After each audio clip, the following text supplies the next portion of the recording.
Hans Niemann plays a positional masterpiece where a single pawn push completely paralyzes his opponent's army.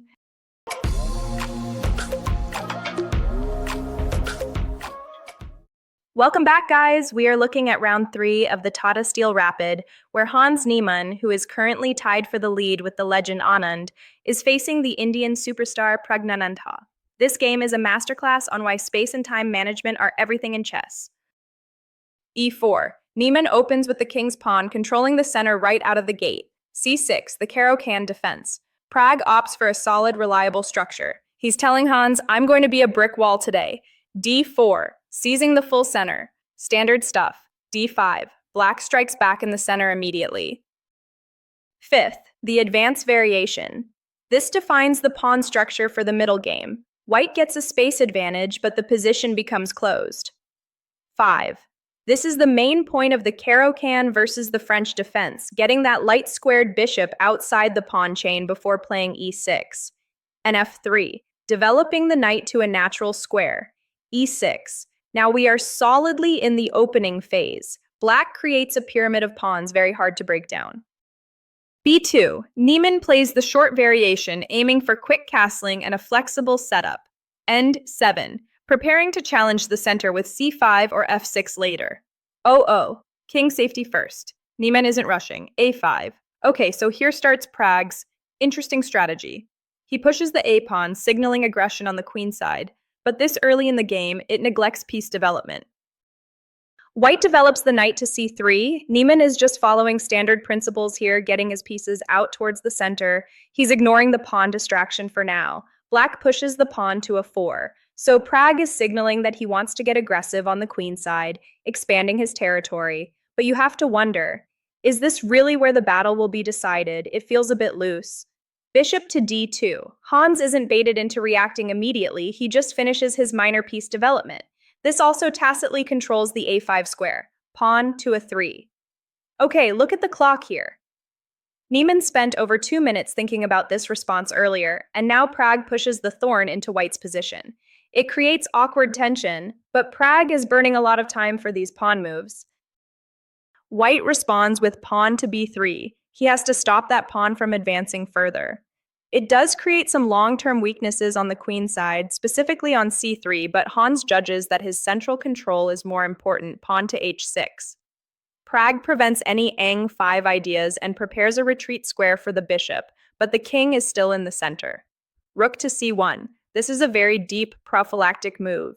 Niemann is preparing for the center to open up with c4 later.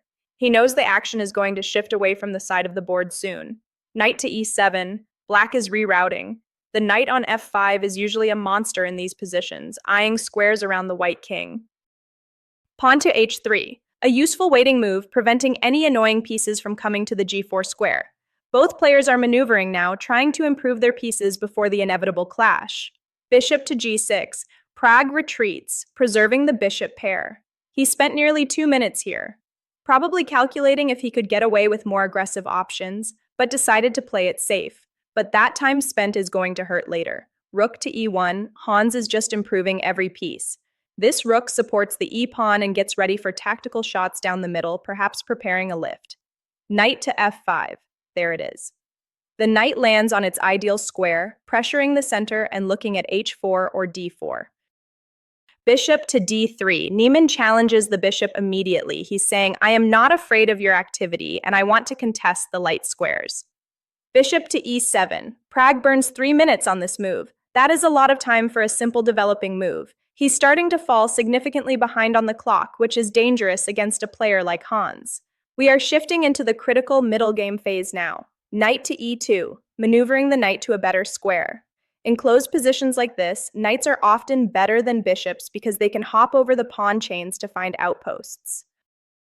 Pawn to c5. I don't love this. Pragg is down to 7 minutes, feels the pressure, and tries to lash out in the center. But this opens lines when white is better coordinated. At this point, I think it would have been better to jump the knight to h4 to harass the bishop. Knight to f4. This is what we call an octopus knight. It controls so many key squares. It immediately attacks the bishop on g6. White is starting to take over. Bishop to h7. Black is forced to tuck the bishop away. The position is getting cramped, and Pragg is down to 5 minutes while Hans has 13. That's a huge psychological advantage to go with the positional one. Pawn to c4. Niemann strikes. He challenges the center immediately. This is how you punish passive play. You rip open the center where you have the piece superiority. Pawn takes on c4. Opening the files, usually you want to keep things closed when you are defending, but Pragg had no good choices here. Notice how the rook on c1 now has a future on the c file. Bishop takes on c4. White's pieces are coming to life. Look at that bishop slicing through the board toward f7. A subtle tactical theme is emerging involving the e6 square. Pawn takes on d4. This is a mistake. Pragg is thinking for a minute and a half, but he's just helping white activate. The engine was screaming for something crazy like g7, g5 just to create chaos. Now the e file is opening up for Niemann's rook, and e6 is weak. Bishop takes on a6. Hans doesn't even blink. He sacrifices the bishop for the pawn, and suddenly the king's shelter is blown open. Black castles.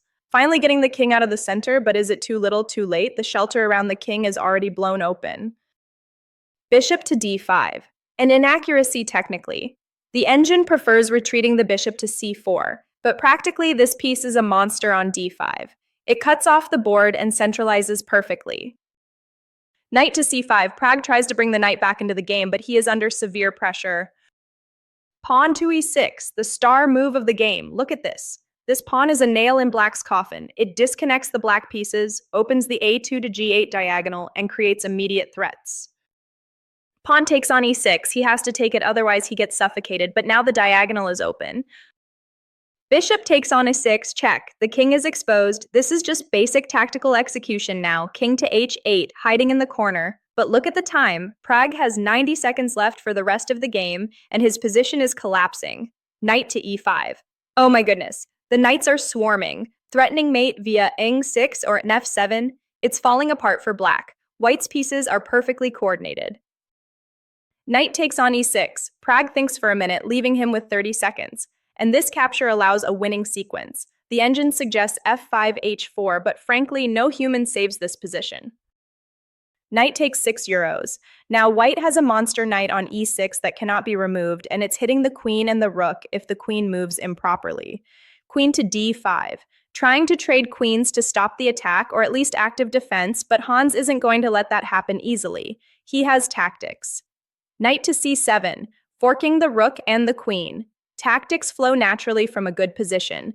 Niemann is just picking up material now. Queen to d8, sad retreat. The game is effectively over, we are just watching the execution. Knight takes the rook in the corner, material advantage secured. Queen takes the knight, black is down material, down on time, and his position is still terrible. Rook to c7, total domination. The rook invades the 7th rank, hitting the bishop on e7. This is game over territory. Pawn to b5, desperation. Pragg has 27 seconds left and is just throwing moves out to avoid flagging, but the position is hopeless. Rook takes on 7 euros. Boom, the exchange sacrifice. Hans gives back the exchange to remove the defender of the dark squares. It simplifies the winning task. Knight takes 7 euros. Forced. Bishop to b4, skewering the pieces. The knight on e7 is pinned against the rook on f8. If it moves, the rook hangs. Niemann is just cleaning up now. Rook to e8, trying to hold on, but the tactics are too strong. Knight to f7 check, a forcing move that drives the king back. King to g8, stepping aside, but there is no refuge. Knight to d6, and that is it. The knight is untouchable, the bishop dominates, and white is up massive material. An absolute crushing performance by Niemann, dismantling Pragg in under 30 moves. What a game! Hans Niemann showed us exactly why you shouldn't open the center when you are behind in development, and how to punish indecisive play. Pragg got into severe time trouble and just couldn't handle the pressure of that octopus knight and the passed e-pawn. Niemann stays tied for the lead with 2.5 points, keeping pace with Viswanathan Anand. Let me know in the comments if you think Hans can win the whole tournament.